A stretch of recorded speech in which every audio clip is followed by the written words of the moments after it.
Olá, amigos e seguidores do canal. Estou gravando agora à tarde, mas é boa noite, né? Vocês vão assistir isso à noite, 21 de janeiro de 2023. Vamos hoje seguir na nossa caminhada Lovecraft. Rapidamente só mencionar que o Rei de Amarelo está cumprindo o ótimo papel dele lá nas quartas, nas quartas de horror. Foi um sucesso relativo. O primeiro do primeiro conto, né, o Reparador de Reputações, e agora a Máscara, um dos contos, um dos melhores que tem. Eu adoro. E nas quarta que vem nós vamos seguir, né, com os outros, mais um, e depois para encerrar o Rei de Amarelo na outra semana. Então, hoje nós vamos de Lovecraft, né, mais uma história de 1920. É uma história que requer uma contextualização. Ele é um conto, melhor dizendo, mais um poema em prosa do Lovecraft, aquela forma dele escrever que a gente já comentou anteriormente. É bem pequeno, curtinho, são acho que 9 minutos de narração. Vai empatar com a introdução, com certeza, né? Mas nós estamos construindo essa biografia ilustrada do Lovecraft, né, de alguma forma. Então tem que comentar o Nyarlathotep. Vocês podem observar resenhas dessa obra aí na internet, em livros e tal. Muita gente que não está numa pegada de biografia ilustrada, lê cada conto isoladamente, muita gente comenta: é um conto muito confuso, eu li, estou tendo que ler várias vezes para compreender as referências. Outros acham irregular, tem umas coisas, tem gente que adora, tem todo tipo de coisa, né? Como toda poesia em prosa, é o sabor das palavras, como eu já tinha comentado anteriormente. Mas o importante é que o Nyarlathotep, a figura Nyarlathotep, é um dos Great Old Ones, com algumas semelhanças e diferenças dos demais do panteão lá. Eu comento daqui a pouquinho. E antes, essa obra em si, o Nyarlathotep, é mais uma obra do Lovecraft baseada em sonhos dele. Isso é comum, ocorre na carreira dele recorrentemente. E esse é até um sonho um tanto rebuscado, porque, segundo consta em correspondência do Lovecraft, no sonho, ele teve um sonho, e no sonho ele recebe uma carta de um amigo que de fato existe, dando conta dessa figura do Nyarlathotep, fazendo uma associação com um artista de um circo itinerante que mexia com máquinas, como acontece na história e tal. Mas no sonho como um todo do Lovecraft, o sonho é sobre a destruição da humanidade, né, promovida por essa entidade aí, por essa divindade, o Nyarlathotep. E é o que acontece na história, nada muito, é um carinha, dá para entender que é dos tempos atuais dele lá, né? Início do século XX, quando a humanidade está desnorteada, crises, tocando pavor no planeta, e isso tudo é por conta do Nyarlathotep. E ele já assiste, esse cara que está narrando, ele assiste o fim do ciclo, né, de destruição. Como vocês sabem, lá o mito Cthulhu todo gira em torno do eventual retorno dos Great Old Ones que vão destruir a humanidade e tal. É basicamente isso aí.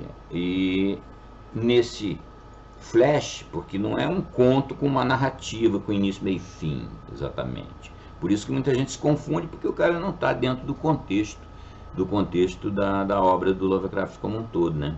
Ele vai gerando peças que depois vão se encaixar futuramente no grande Cthulhu Mythos.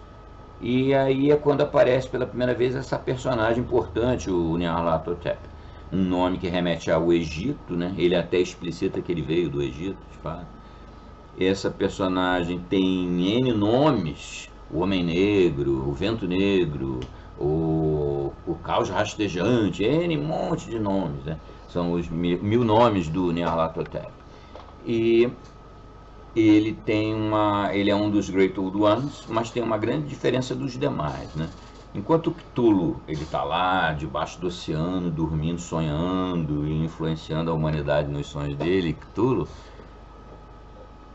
e outros, como o Yog-Sothoth, por exemplo, e alguns outros estão nas estrelas, todo mundo aguardando a deixa para retornar, né? E influenciando os débeis seres humanos que se transformam em cultistas dessas criaturas e tanto tempo todo tentam trazê-los de volta para causar a própria destruição. Esse é o enredo geral da história. Só que o Nyarlathotep ele fica por aí, perambulando ao longo da história da humanidade. Ele não está em outro planeta, não está em outra dimensão, ele não está debaixo d'água, ele não está em lugar nenhum. Ele está por aí com essas 1000 faces e 1000 nomes dele e sendo... Ele é uma figura, uma espécie de intermediário entre os Great Old Ones e os cultistas. Ele está na Terra, ele é um enviado especial, ele é uma coisa desse tipo. Ele, portanto, se apresenta frequentemente em forma humana, às vezes não humana, assim vai. Então, agora, isso tudo não fica aparente ou explicitado ou dito pra gente nesse conto Nyarlathotep de 1920. Essa é a primeira aparição do Nyarlathotep, uma espécie de resumo geral, desde quando ele sai do Egito até o final da humanidade. E depois, em obras posteriores, inclusive naquela última, né, ele aparece, está lá no campanário da igreja, naquela última história, o Habitante das Trevas, ou o Visitante das Trevas, né, que foi aquela obra que nos motivou aqui a começar essa caminhada Lovecraft, pela repercussão grande que teve. Naquela história, a última que Lovecraft escreveu, tem lá o Nyarlathotep na forma de uma criatura alada e tal. Então ele tem 1000 formas e vai aparecendo nas histórias. Tem muitas histórias, nós vamos reencontrar o grande Nyarlathotep, o Homem Negro, aí ao longo da nossa caminhada aí várias vezes. E então ele, para vocês irem ficando com a noção perfeita da história, ele tem essa característica. Ele é um Great Old One mais próximo da gente, tá por aí todo o tempo, né? E os outros não, os outros estão lá em outra dimensão, em outro local, em outra estrela, nas estrelas e tal, em tudo que é lugar. Esse que eu diria para vocês mais sobre a figura Nyarlathotep que sobre o conto. O conto é importante ao ler você ter na tua cabeça, mas não exagere, ter na tua cabeça o Nyarlathotep, porque saber quem que é o cara, né, quem que é a coisa, qual é o propósito, é a mesma dos demais, né, nos destruir a todos. Mas aí você pode compreender quando o protagonista da história narra o que está acontecendo, né? Mais uma vez, eu sugiro como fonte de satisfação para a gente a percepção da doçura das palavras, doçura, uma força de expressão, a sonoridade das palavras do texto do Lovecraft, isso é o forte dele. Mas às vezes até além da própria narrativa, o fio condutor, a história em si. Assim, isso já aconteceu em outros contos anteriores e vai continuar acontecendo, né? Então é isso aí, vamos travar nosso primeiro contato com esse grande deus Nyarlathotep. É isso aí. Tem eu ia dizendo, tem muitas especulações sobre o que influenciou aquele velho papo, mas na realidade o Lovecraft construiu quase tudo de dentro da sua própria cabeça lá dos seus sonhos, né? Então vamos lá, vamos encontrar o Nyarlathotep na sua primeira aparição na obra do grande Howard Philip Lovecraft. Abraço a todos, saudações, espero que estejam gostando. Ainda tem muita coisa, a melhor parte da obra dele está aí adiante, ainda vai aparecer. E não percam nossos interlúdios de horror também, né? Quem ainda não começou a assistir o Rei de Amarelo, vale a pena, hein? É isso aí. Abração a todo mundo e até quarta-feira.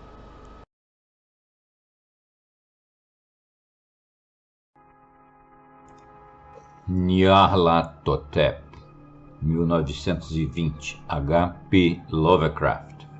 Nyarlathotep, o caos rastejante. Eu sou o último. Eu contarei ao vazio que houve. Não me recordo distintamente quando começou, mas foi meses atrás. A tensão geral era horrível. A uma época de revolta política e social, juntara-se uma estranha e crescente apreensão de medonho perigo físico.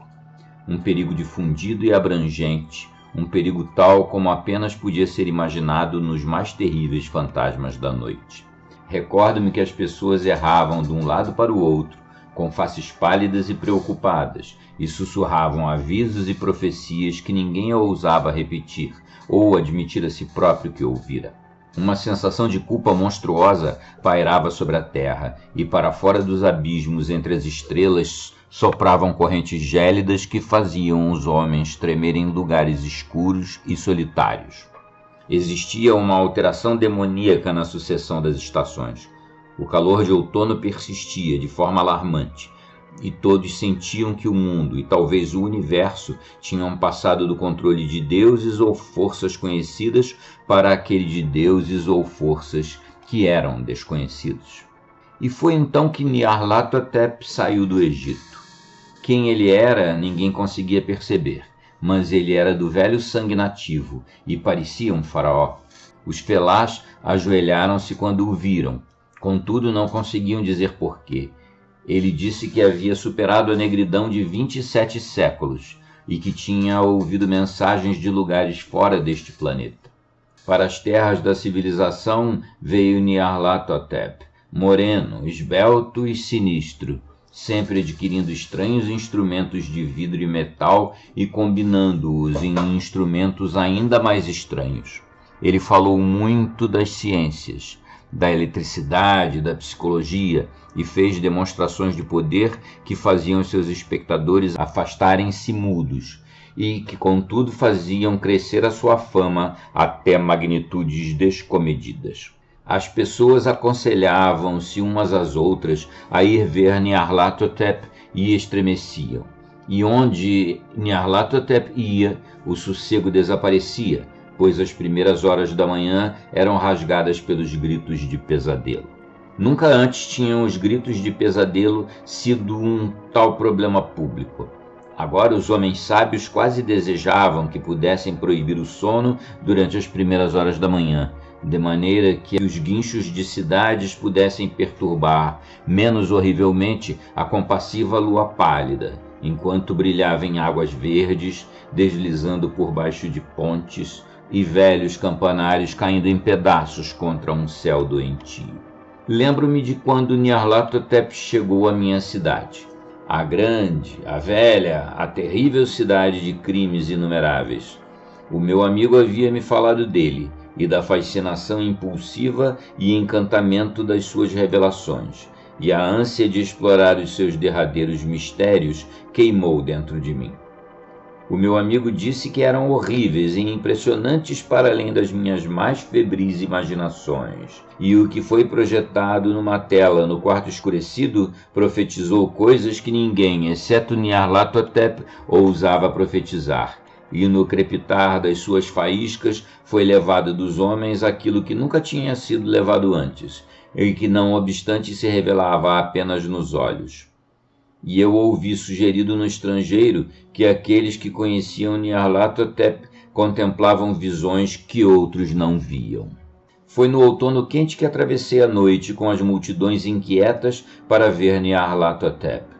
Ao longo da noite abafada e subindo os intermináveis degraus até o quarto sufocante. E, sombreadas numa tela, vi formas encapuçadas entre ruínas, e malévolas faces amarelas espreitando por detrás de monumentos caídos. E eu vi o mundo batalhando contra a negridão, contra as ondas de destruição vindas do espaço último, rodopiando, agitando-se, lutando em redor do sol que escurecia, esfriava.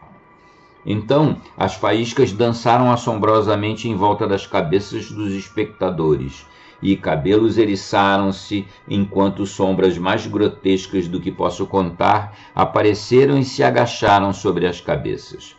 E quando eu, que era mais frio e científico que os restantes, resmunguei um protesto trêmulo sobre embuste e eletricidade estática, Nyarlathotep mandou-nos a todos para fora, pelos degraus atordoados até as ruas de meia-noite, úmidas, quentes, desertas. Gritei em voz alta que não tinha medo, que eu nunca poderia ter medo, e outros gritaram comigo para encontrar conforto. Juramos uns aos outros que a cidade estava exatamente na mesma e ainda viva, e quando as luzes elétricas começaram a enfraquecer, amaldiçoamos a companhia inúmeras vezes e rimos das caretas embaraçosas que fizemos. Penso que sentimos algo descer da luz verdeada, pois quando começamos a depender da sua luz, demos por nós vagueando no meio de curiosas formações involuntárias em marcha e parecíamos saber os nossos destinos, embora não ousássemos pensar neles. Numa ocasião, olhamos para o pavimento e descobrimos as pedras soltas e deslocadas pela relva, e mal uma linha de metal enferrujado a mostrar por onde os elétricos se haviam movido. E outra vez vimos nós um elétrico, solitário, sem janelas, dilapidado e quase caído de lado. Quando fitamos em redor o horizonte, não conseguimos encontrar a terceira torre à beira-rio, e notamos que a silhueta da segunda torre estava adentada no topo. Então, dividimos-nos em colunas estreitas, cada uma das quais parecendo atraída numa direção diferente. Uma desapareceu por uma apertada viela para a esquerda, deixando só o eco de um chocante gemido. Outra marchou por uma entrada de metro obstruída por ervas daninhas abaixo, uivando com gargalhadas que eram loucas.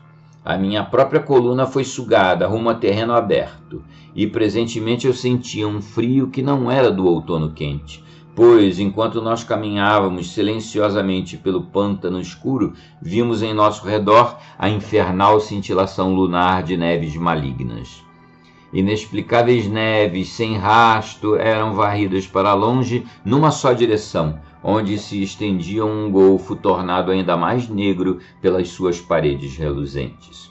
A coluna parecia mesmo muito magra à medida que caminhava ensonada e pesarosa para dentro do golfo. Eu fiquei para trás, pois a fenda negra na neve verde iluminada era assustadora, e pensei ter ouvido as reverberações de uma inquietante lamúria quando os meus companheiros desapareceram. Mas o meu poder para ficar era débil. Como se chamado por aqueles que tinham ido antes, eu como que flutuei por entre as titânicas massas de neve, tremendo e amedrontado para dentro do vazio vórtice do inimaginável. Formidavelmente racional ou pasmadamente delirante, só os deuses que eram podem dizer. Uma adoentada e sensível sombra contorcendo-se em mãos que não são mãos e arrastada rodopiando cegamente por horríveis meias noites de criação pútrida, cadáveres de mundos mortos com chagas que foram cidades, ventos sepulcrais que roçam estrelas pálidas e as fazem tremeluzir ao de leve. Para além dos mundos, fantasmas vagos de coisas monstruosas, colunas semi-vislumbradas de templos não santificados que jazem sobre pedras sem nome debaixo do espaço e se erguem alcançando estonteantes vácuos sobre as esferas de luz e escuridão. E por este revoltante cemitério do universo, o abafado e enlouquecedor bater de tambores e fina e monótona lamúria de flautas blasfemas, vinda de inconcebíveis e não iluminadas câmaras além do tempo. O detestável martelar e assobiar, ao som dos quais dançam, lenta, desajeitada e absurdamente, os gigantescos e tenebrosos deuses supremos, as gárgulas cegas, mudas e imbecis, cuja alma é Nyarlathotep. Fim.